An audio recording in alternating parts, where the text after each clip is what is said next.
বাংলাদেশের বোলিং অহংকার পিষে দিয়েছে।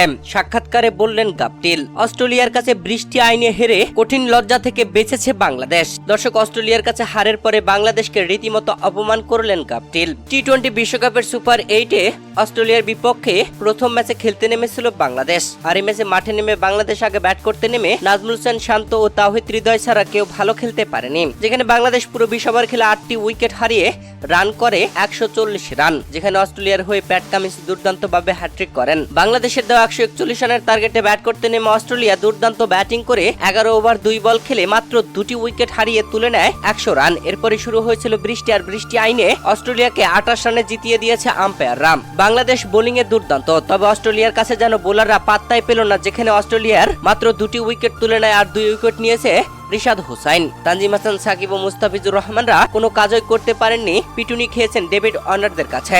বাংলাদেশ বৃষ্টি আইনে হারের পরে সাক্ষাৎকারে নিউজিল্যান্ডের সাবেক খেলোয়াড় গাপটিল বলেন, বাংলাদেশের বোলাররা নাকি খুব ভালো, কিছুদিন ধরে আলোচনা শুনছি তাদের। ছোট দলগুলোর সাথে ভালো করলেও বড় দলের সাথে টিকে থাকা কঠিন। বাংলাদেশের ভালো বোলার থাকা সত্ত্বেও আমি অস্ট্রেলিয়াকে বেছে নিয়েছিলাম, তারা জিতেছে। বৃষ্টি আইনে ম্যাচ হারাটা বাংলাদেশের জন্য ভালো হয়েছে, নয়তো 15 ওভারে অস্ট্রেলিয়া জয় তুলে নিত, নিট রান রেটে আরো পিছিয়ে পড়তো বাংলাদেশ।